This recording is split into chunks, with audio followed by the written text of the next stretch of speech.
Fala, meus queridos e minhas queridas, sejam todos muito bem-vindos e bem-vindas. Eu sou o professor Antônio Martins, professor de Física aqui do Colégio Classe A, e eu vou resolver com vocês hoje as questões do TQA, que é o treino de questões abertas. Beleza, galera? Então vamos lá. Primeira questãozinha para vocês, vou colocar aqui no cantinho, tô com a minha colinha para ler a questão aqui, tá? Vou deixar aqui pra gente. Opa, esse canetão aqui não foi, vamos pegar o outro, um segundinho. Então vamos pegar aqui o seguinte, exercício 1, tá aqui, ó. O primeiro exercício falava o seguinte, exercício da Unicamp, tá, 2021. A Organização Meteorológica Mundial anunciou recentemente que o novo recorde de raio mais extenso em distância percorrida, mais de 700 quilômetros, foi registrado em outubro de 2018 no sul do Brasil. Sobre isso, ele dá duas alternativas. Primeira delas, o atraso observado entre o som, que é chamado de trovão, e a luz, que é chamado de relâmpago, produzido por um raio, se deve à diferença de velocidade do som e da luz no ar. Como a velocidade da luz é muito maior que a velocidade do som, ele até fala para a gente considerar a velocidade do som como 340 metros por segundo, pode-se considerar o relâmpago como instantâneo, ou seja, eu falo que a luz é tão rápida que praticamente ela chega no mesmo intervalo de tempo. E aí ele vai perguntar o seguinte, olha só, se um trovão de curta duração é ouvido 5 segundos após o relâmpago, qual é a distância entre o raio e o observador? Então vamos lá. Como é que a gente vai brincar com esse cara aqui, tá? Vou deixar minha colinha aqui no meu bolso, gente. E aí é o seguinte, como é que a gente vai brincar com esse cara? A primeira coisa que eu vou contar para vocês ele falou para a gente considerar a velocidade do som no ar como 340 metros por segundo, tá? E a velocidade da luz, tá? No ar, a gente sabe, embora a gente não vá precisar usar aqui, 3 vezes 10 elevado à oitava metros por segundo, e esse cara está em unidades do SI. Só vou contar uma curiosidade para vocês, aproveitando que a gente já está falando isso aqui, tá? O som e a luz, embora ambos sejam ondas, eles vão ter comportamentos diferentes, tá? Por exemplo, o som, isso aqui, tá, gente? A gente está brincando no ar. E aqui a gente está brincando no ar, que é a mesma coisa que no vácuo. O som não se propaga no vácuo. Se a gente for para a água, por exemplo, aqui como exemplo, a velocidade do som, ela vai fazer o quê? A velocidade do som aumenta na água. Por quê? Porque é um meio mais denso. O som é uma onda mecânica, então já estou te contando isso. Agora, para a luz, a velocidade da luz na água, tá aqui, ó, H2O, vamos colocar aqui para manter o nosso padrãozinho, já estou aproveitando e relembrando várias coisas com você, essa velocidade diminui. Por quê? Porque a água é um meio mais refringente, e aí lembra que refringência tem a ver com índice de refração, que é C sobre V, que é a velocidade da luz no vácuo, dividido pela velocidade da luz no meio. Então ambos são ondas, mas eles têm comportamentos diferentes quando eles mudam de meio, tá? Isso devido à onda eletromagnética, onda mecânica. Agora, no fundo, o que o exercício contou pra gente é o seguinte, olha, tem uma nuvenzinha lá e aí vai cair um raio todo aleatório aqui, ó, descarga elétrica toda aleatória no ar. E o que a gente sabe? Bom, uma pessoa que vai estar aqui do ladinho vai fazer o quê? Ela vai escutar o som, então a gente está falando do som se propagando até a pessoa, aqui, ó, velocidade do som, após 5 segundos, tá? Que ela viu. Como a gente está considerando a velocidade dessa luz, deixa eu fazer a setinha mais bonita aqui como instantânea, ou seja, ela viu o raio na hora que ele aconteceu, eu quero calcular qual a distância essa pessoa estava de onde ela viu o raio. Posso chamar de ΔS, posso chamar de X, posso chamar de Alfredo, como eu queira. O importante é lembrar que mesmo quando a gente fala de ondas, aqui a gente está falando de ondas que têm velocidade percorrendo uma distância em um determinado tempo. Então, no fundo, aqui na letra A, o que ele quer de mim tem a ver com cinemática. Velocidade média, ou poderia só colocar velocidade, ΔS sobre ΔT. Nesse caso, eu estou falando do som, então está aqui, ó, velocidade do som, a distância sobre tempo. O som tem velocidade, 340 metros por segundo no ar, a distância que ele percorreu eu estou chamando de ΔS, e para isso ele demorou quanto tempo? 5 segundos. E a gente vai ficar com essa matemática maravilhosa de passar os 5 multiplicando, tá? Vamos fazer rapidinho aqui, 340, 1.500, 2 vezes 5, 1.700. E a gente faz conta rápida, assim, você vai dividindo aí, vai dar bom, bota fé. 1.700 metros. Essa é a distância entre a pessoa e o raio que caiu a descarga elétrica, já que ela escutou isso 5 segundos depois. Beleza, galera? Tranquilo essa primeira parte? Na letra B agora, vamos dar uma olhadinha aí. Olha só. Considere agora que certo raio ocorre entre duas nuvens separadas por uma distância de 9 quilômetros. Aí você pensa, professor, raio entre duas nuvens? Pode acontecer, tá? O raio não é necessariamente entre uma nuvem e o solo, tá? O raio pode acontecer entre quaisquer duas coisas carregadas, porque o raio é uma descarga elétrica, desde que exista uma diferença de potencial muito grande que torne o ar, que é um isolante para as nossas situações, um condutor. Então eu vou desenhar aqui, ó, nuvenzinha lá da terceira série, que maravilha, outra nuvenzinha lá da terceira série, que maravilha, tá? E aí eu vou contar para vocês o seguinte, bom, o raio pode acontecer aqui, ó, entre elas, então tá aqui, essa é uma descarga elétrica. E ele falou pra gente o seguinte, que a distância entre esses dois caras aqui é de 9 quilômetros. Excelente. E aconteceu aquela descarga elétrica. Vamos continuar vendo o que esse cara tá me contando. Olha só. A diferença de potencial entre as nuvens é de 6 vezes 10 elevado à sétima. E a descarga é de 8 vezes 10 elevado à quinta amperes. Então ele está me dizendo, olha, o que causou isso aqui foi uma diferença de potencial altíssima, de 6 vezes 10 elevado a 7 volts. E isso gerou uma corrente elétrica, que o raio é a corrente, a descarga, de 8 vezes 10 elevado à quinta amperes, uma corrente também elevadíssima. Show! Vamos continuar. A resistência elétrica do canal ionizado da atmosfera que conduz a corrente do raio é diretamente proporcional à sua resistência elétrica ρ do canal e ao seu comprimento L, e inversamente proporcional à área da seção reta. Aí a gente para aqui, aí você está pensando, canal ionizado. Gente, quando eu falo canal ionizado, é porque a partir do momento que esse cara conduziu corrente elétrica, eu posso imaginar que esse pedacinho de ar que está aqui, ele virou um condutor por algum momento. Então eu posso associar esse cara naquela situação que a gente brinca lá na segunda lei de Ohm e brincar o seguinte, olha, o canal ionizado vai funcionar como um fiozinho e ele tem um comprimento, inclusive o comprimento desse cara foi dado, ele tem uma área de seção reta aqui e essa área também foi dada, aqui L, e ele tem uma densidade, uma resistividade ρ, tá? Então, é importante pegar o seguinte, essa resistividade vai depender do tipo de íon que tem ali na atmosfera, como está a composição e etc. É uma característica do material. Beleza, e aqui eu tenho esse Lzinho que é comprimento. Vamos lá. Olha o que ele vai perguntar para a gente agora que a gente entendeu o que é um canal ionizado. Ele vai perguntar qual a resistência elétrica, qual a resistividade elétrica desse canal ionizado. Como é que eu calculo a resistividade elétrica do canal ionizado? Então, a primeira coisa, onde é que vai estar essa resistividade? Lembra que quando eu falar de resistência elétrica baseado nas características do condutor, para isso a gente vai usar quem? Segunda lei de Ohm. E ela vai dizer para a gente o seguinte, que R é igual a ρ vezes L sobre A. Eu sei que às vezes você conhece essa equaçãozinha por outro nome, mas aqui é family friendly, né? Então a gente continua com ρL sobre A. Só que repara uma coisa, para calcular a resistividade, eu preciso do comprimento, que nós temos, eu preciso da área que o enunciado deu e eu preciso da resistência, que a gente não sabe. E é por isso que a gente também precisa das características do circuito, porque isso aqui não deixa de ser um circuito, tá? Muito básico. E agora a gente vai precisar quem? Da primeira lei de Ohm, que vai falar para a gente o seguinte, que U é igual a R vezes I. Quer dizer que a tensão entre essas nuvens que provocou uma descarga elétrica, e aqui eu tenho a resistência, beleza? Quem é esse cara? Então vamos olhar. 6 vezes 10 elevado à sétima, lá do outro lado Rzinho, e aqui 8 vezes 10 elevado a quanto? Elevado a 15. 15 não, perdão, é só para ver se vocês estão prestando atenção, tá?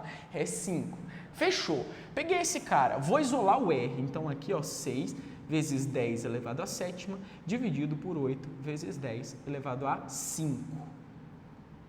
Isso aqui é igual ao R. Já vou colocar aqui do lado, então, o seguinte, ó. No fundo, aqui eu posso simplificar por 2, tá? Então, isso aqui vai dar o quê? Vai dar 3/4. E aqui é só passar esse cara lá em cima, lembra? Ou divisão de mesma base, você escolhe, lá vai ficar 2 elevado ao quadrado, perdão. O que você pode fazer aqui? Você pode fazer de várias maneiras, tá, gente?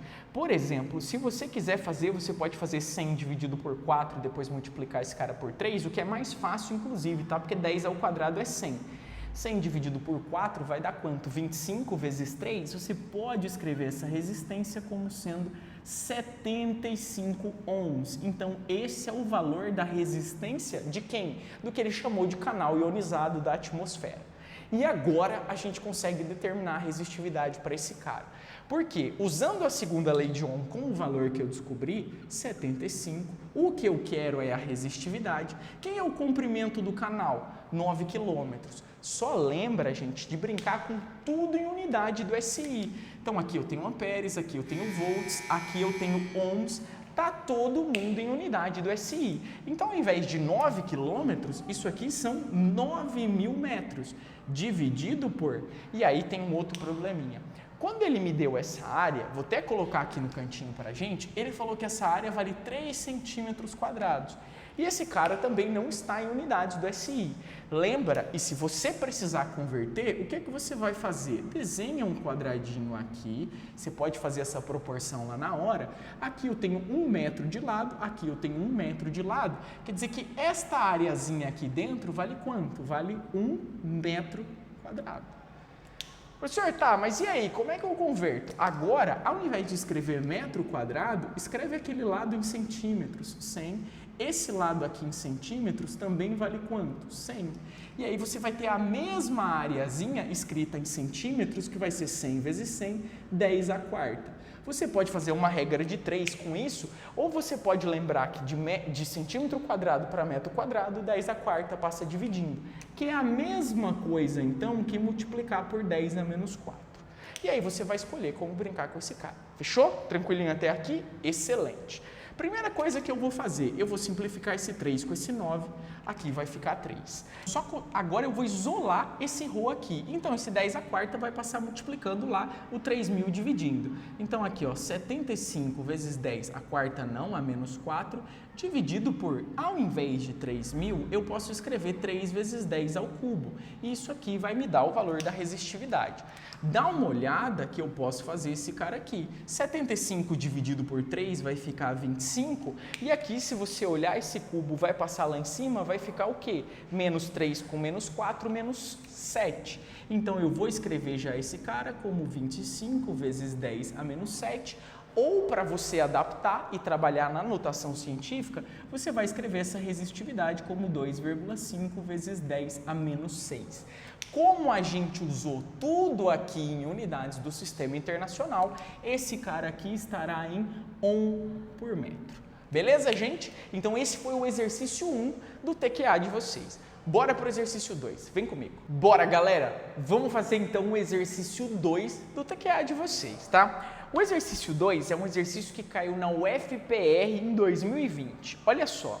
Um objeto moveu-se ao longo de uma linha reta e um observador inercial mediu sua posição x nessa linha em função do tempo t, elaborando um gráfico x por t a seguir. Eu já até desenhei o gráfico aqui pra gente, tá, pessoal? E aqui, ao invés de x, eu coloquei s, que a gente conhece como posição, aqui o eixo do tempo, beleza? E ele falou o seguinte, caso a gente precise que a massa desse cara é constante e tem 25 gramas. Vou até anotar esse cara pra gente, vai que a gente precisa. A massa é constante e tem 25 gramas. Beleza. O que ele quer de nós na letra A? Ele vai pedir para calcular o deslocamento, na letra B ele quer a velocidade em determinado instante e na letra C ele quer a energia cinética do objeto em um instante. Antes de sair fazendo conta aleatoriamente, o que eu vou convidar você? Eu vou falar para a gente analisar o gráfico e toda vez, e eu vou repetir, toda vez que você tiver um gráfico, você tem que olhar sempre os eixos. Então, primeiro, é um gráfico de posição por tempo. Divida sempre o seu gráfico quando tiver inflexão, ou seja, eu comecei com uma reta, ela não continuou, mudou, divide isso aqui ó, e chama esse primeiro trecho aqui de trecho 1. Ah, aqui eu estava constante, aqui mudou, divide esse cara aqui de novo, chama esse trecho aqui de trecho 2. Ah, cheguei aqui, subi, mesma coisa, mudou, divide esse cara aqui, esse é o trecho 3. Tá? E aí eu vou ter um último trecho onde vai acabar o movimento, eu vou chamar esse trecho aqui de trecho 4. Essas inflexões são importantes, porque cada um desses trechos tem um tipo diferente de movimento, beleza? Se é um gráfico de posição por tempo, mesmo que esse cara não esteja em unidades do SI, que é metros, ele esteja em centímetros, se eu tenho uma reta crescente num gráfico de posição por tempo, isso aqui é um movimento uniforme progressivo, velocidade positiva. Se eu tenho uma reta constante num gráfico de posição por tempo, repara, para o 1, 1,5, para o 2, 2,5, etc., ele está sempre na mesma posição. Então aqui eu tenho o quê? Repouso. De novo, eu tenho reta crescente, eu volto a ter um movimento uniforme progressivo, maior do que zero. Posso chamar isso aqui de V1, trecho 1, V3, trecho 3. E no último trecho eu tenho o quê? Reta de novo, mas agora é decrescente. Então esse cara aqui é movimento uniforme? É movimento uniforme, mas é um movimento uniforme retrógrado com velocidade negativa. Então a gente analisou esses caras e entendeu o que está acontecendo. Na letra A, ele quer que a gente determine para ele o deslocamento entre 0 e 4 segundos. E aí eu vou falar para você, bom, o cara até contou para a gente que é uma trajetória retilínea, mas lembra que o deslocamento vai ser sempre o quê? Posição final menos a posição inicial. Aqui eu não vou ser formal de colocar vetores, porque eu sei que ele está em uma linha reta, ou seja, não vai ter movimento na vertical e na horizontal, é só uma coisinha mais simples. Então dá uma olhada aqui o seguinte, qual é a posição inicial? Dá uma olhada no eixo do tempo e olha aqui para o t igual a 0, esse cara também está no 0. Então, eu já sei que a posição inicial desse cara é 0. A posição, eu não estou falando no final de tudo, tá? Porque eu não estou olhando esse trecho aqui. Eu estou simplesmente falando o quê? Eu estou simplesmente falando o final 4, porque eu quero de 0 até 4. No tempo 4, ele está em qual posição? 4 centímetros. Então, vou colocar aqui 4, que é a posição final. Está aqui, ó, simplesmente o meu ΔS vale quanto? Vale 4 centímetros. E se você quiser escrever, ele vale o quê? 0,04 metros. Ele não requisitou nenhuma unidade, você poderia deixar nesse ou nesse cara aqui, fica a sua escolha, beleza? Isso foi a letra A. Na letra B, ele quer que eu determine a velocidade em um trecho específico, olha só. Determine a velocidade no t igual a 5. Esse intervalo 4 aqui, ó, ele termina aqui no 6. Então, o t igual a 5, ele está exatamente aqui, tá? O móvel está com um movimento uniforme retrógrado. Então, eu já sei, independente do valor que isso dê, vou colocar aqui na letra B, que essa velocidade, tá? Que é a velocidade do trecho 4, mas eu vou chamar aqui de V5, porque é no instante 5, ela tem que ser negativa, porque o movimento é retrógrado. Tem duas maneiras para a gente calcular isso aqui, galerinha. Eu vou colocar primeiro a maneira interpretando o gráfico. Professor, como assim interpretando o gráfico? É simplesmente você pegar esse ângulozinho alfa aqui e calcular a tangente dele, tá? Vou poluir um pouco o meu desenho só para mostrar para você que no fundo aqui, ó, eu tenho um triângulo retângulo, tá? Tá aqui. E se eu olhar, esse tamanho aqui desse lado é o cateto oposto ao ângulo alfa. Se eu olhar esse pedacinho aqui, é o cateto adjacente. Então, eu posso calcular a velocidade simplesmente calculando a tangente de alfa. Cateto oposto, cateto adjacente. O cateto oposto, e aí eu vou olhar, esse tamanho é medido lá no eixo da posição. Entre 0 e 4, isso aqui são 4. O cateto adjacente é medido aqui, só toma cuidado, tá? Porque ele não é 6, eu não estou pegando do começo, eu estou começando aqui do 4. Entre o 4 e o 6, esse cara aqui são 2 segundos. E você vai reparar que esse cara aqui vai me dar quanto? 2. Só tenha um cuidado, porque você sabe que essa velocidade é negativa.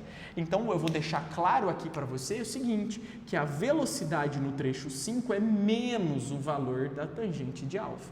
E eu vou escrever para você então que esse cara é menos 2, e aí cuidado, ele não especificou a unidade, mas esse cara está em centímetros e esse cara está em segundo. Então isso aqui são 2 centímetros por segundo, beleza? E, professor, quero transformar em metros por segundo. É só você transformar os centímetros, tá? E aí você vai escrever aqui ou 0,02 metros por segundo. Essa é a velocidade dele aqui no trecho 5. Aí você fala, professor, você falou que tinha uma segunda maneira. Não mente para mim, professor. Também dá para você usar direto a equação que a gente chama de velocidade média, porque no movimento uniforme é simplesmente velocidade, ΔS sobre ΔT. Dá uma olhada aqui o seguinte. Para o t igual a 4, esse cara está na posição 4 centímetros. Para o t igual a 6, para o t igual a 6, porque eu vou pegar um intervalo como um todo, porque a velocidade é a mesma para ele está na posição 0. Então, se você olhar, ele saiu do 4 e foi para o 0. Quanto foi o deslocamento desse cara? Foi menos 4. Em quanto tempo ele fez isso? Em 2 segundos. Então, isso aqui são menos 2 centímetros por segundo. A gente chega no mesmo lugar e a gente pode converter esse cara, que é igual a gente fez ali. Beleza? Essa foi a letra B. Agora, na letra C, ele perguntou sobre um terceiro conceito. E ele perguntou quanto vale o quê? A energia cinética desse móvel para o t igual a 2. Se eu não me engano, vou até olhar aqui para a gente, para o t igual a 2. Exatamente, para o t igual a 2 segundos. E aí a gente vai olhar aqui no gráfico e vai achar o 2 segundos. Aí você vai ver, pô, o 2 está aqui, ó. Beleza? Esse é um instante 2. Dá uma olhada, e a gente já tinha até definido que no trecho 2 esse cara está em repouso. E eu vou escrever aqui para você o seguinte, ó, a energia cinética, você lembra, massa vezes velocidade ao quadrado, dividido por 2. Então, a energia cinética, no fundo, está relacionada com a velocidade. Isso aqui é uma energia de movimento, tá, galera? Tudo que tem movimento tem energia cinética. Sem movimento, sem energia cinética. A gente até sabe a massa do cara, mas a velocidade é nula naquele trecho. Então, a energia cinética para nós é 0, beleza? Ele não tem energia cinética no trecho 2. Professor, e se ele perguntasse a energia cinética aqui no t igual a 5? Opa, aí eu calcularia, usaria esse valor do SI e brincaria lá. Teria que transformar a massa em quilogramas, mas aí dá para fazer. O que não dá é para ter energia quando o cara está parado. Beleza? Esse foi o segundo exercício. Bora para o terceiro. Bora então para o terceiro exercício, galera. Olha só, o terceiro exercício está falando o seguinte para a gente. A imagem abaixo mostra um trecho curvilíneo da ponte Rio-Niterói, cujo raio médio é de aproximadamente 1.200 metros, beleza? E aí ela está dizendo o seguinte. Considere um veículo com massa de 2.000 kg que percorre o trecho indicado com uma velocidade constante de 64,8 km por hora. Razoável. Estime em newtons o módulo da força centrípeta que atua sobre esse veículo. Então vamos lá. A primeira coisa que eu vou contar para vocês, eu já fiz 2 esquemazinhos, é o seguinte. Então aqui eu tenho um esquema dessa curva, vista de cima, imagina que a gente está aqui no helicóptero e os carros vão passar aqui, tá? Não precisa ser uma circunferência como um todo, é um trecho curvilíneo. E aqui é um carro, tá, gente? É um carro, tá? Então aqui eu representei da melhor maneira que eu pude, com todo o amor no coração, um carro para vocês. O que eu quero falar para vocês, gente? A primeira coisa que eu quero contar é o seguinte, vamos lembrar que toda vez que eu tiver o quê? Que eu tiver uma trajetória curva, uma trajetória circular ou parte de uma trajetória circular, eu vou precisar de uma resultante centrípeta. E essa resultante centrípeta, em qualquer ponto aqui, ela sempre aponta para onde? Para o centro da minha trajetória. Aqui não ficou tão bonitinho, ela vai sempre apontar para onde? Para o centro dessa trajetória curvilínea. Eu prefiro não chamar esse cara de força centrípeta, porque a centrípeta ela não é uma força a mais que age no movimento, ela é simplesmente uma resultante. Então eu prefiro chamar esse cara aqui de resultante centrípeta. Porque senão, e eu vou mostrar para vocês por quê, você pega o carrinho e vamos ver. enquanto esse cara está fazendo isso, imagina que essa curva está mantendo o mesmo nível horizontal. Quais forças agem nesse carrinho? Aí você vai falar, professor, tem normal, né? O carrinho não está afundando, correto, tem normal. Professor, o carrinho tem peso, né? Porque ele tem massa, é verdade. Isso aqui está agindo no centro de massa, inclusive, centro de gravidade. Mas eu vou colocar aqui embaixo. Tem mais alguma força? Tem. Para que qualquer coisa faça uma curva, é obrigatório que tenha aqui uma força de atrito, FAT, jogando esse cara para dentro. O que eu quero te mostrar com isso? Que no fundo o peso e a normal se anulam, porque em módulo elas são iguais, e aí a única força que sobra para ser a resultante centrípeta é o atrito. Então essa força de atrito é uma força resultante, mas ela não é uma resultante como lá na segunda lei de Newton, MA qualquer. Isso aqui é massa vezes a aceleração centrípeta. Por isso eu prefiro chamar esse cara de resultante centrípeta. Então a centrípeta não é uma força a mais que age ali no meu problema, ela é a resultante para que eu tenha um movimento circular. E isso é importante ficar claro. E vamos lembrar também já, tá, que essa aceleração centrípeta ela é escrita como a velocidade ao quadrado dividido pelo raio. Qual velocidade? A velocidade que a gente chama de tangencial. Então, enquanto esse cara está fazendo a curva aqui, a velocidade dele nesses pontos que eu estou pegando é sempre tangente, tá? E ela é constante, o enunciado disse pra gente, a gente pode usar esse valor, beleza? Então, vamos lá. Na única alternativa que ele deu, nem vou colocar a letra A, na pergunta que ele me fez, ele quer saber o módulo da resultante centrípeta. Então, como é que eu posso fazer esse cara? Eu posso simplesmente fazer aqui, ó, resultante centrípeta M, aceleração centrípeta V ao quadrado, dividido pelo raio. Então, vamos lá. Resultante centrípeta, quanto é a massa do veículo? 2.000, está em unidade do SI, excelente, 2.000 quilos, está aqui. Professor, o enunciado falou que o raio era 1.200, raio médio, então eu uso 1.200, está em metros, excelente. Só que aí você tem que tomar cuidado, porque essa velocidade aqui está em quilômetros por hora, não está no SI. Mas você vai lembrar de dividir esse cara por 3,6 e você vai chegar no valor de quanto? De 18 metros por segundo. E é esse cara que a gente vai usar aqui, tá? 18 ao quadrado.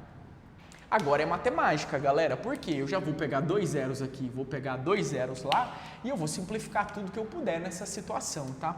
Aqui eu vou ter uma resultante centrípeta que vai ser igual, bom, isso aqui eu vou deixar o 20, 18 ao quadrado, 324, dividido agora só sobrou 12 aqui para mim. E eu vou simplificando até onde esse cara me permitir para não ter que fazer uma continha, tá? Então, resultante centrípeta, vamos colocar aqui, vamos simplificar esses dois caras direto por 4, tá? Então, vou simplificar esses caras por 4. Vai ficar 5, tá? O 324 está intacto, dividido por 12, então isso aqui vai dar 3, tá? Eu vou ter que fazer uma continha aqui, não vai ter jeito, gente, rapidinho, vamos pegar a calculadora e fazer essa continha. Fiz a continha, rapidinho, ai meu Deus, conta outra coisa, né? Matemática é isso aí. Pessoal, dá uma olhada aqui, esse cara aqui, ó, 324 dividido por 3, isso aqui dá 108, tá? E aí agora eu vou ter que fazer 108 vezes 5. 5 vezes 100, 500, 5 vezes 8, 40, quer dizer que essa resultante centrípeta vai dar 540 newtons, unidade de medida de força no sistema internacional. Esse é o terceiro exercício. Eu só vou te contar que se esse cara fosse um pouquinho mais sacana, ele poderia ter feito uma outra coisinha com você, que é o seguinte, imagina que ele colocou uma letra B aqui, essa letra B é extra do tio Antônio, tá? Então é o tio Antônio que está colocando isso aqui para você. No fundo, tá? O pessoal sempre me zoa porque é Antonil, o cara do cartório.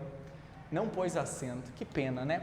Mas qual é a ideia? Ele poderia perguntar para vocês, gente, qual é o coeficiente de atrito que permite com que o cara faça essa curva com segurança. Aí você fala, coeficiente de atrito? Dá uma olhada, gente, que a força de atrito é exatamente igual à resultante centrípeta.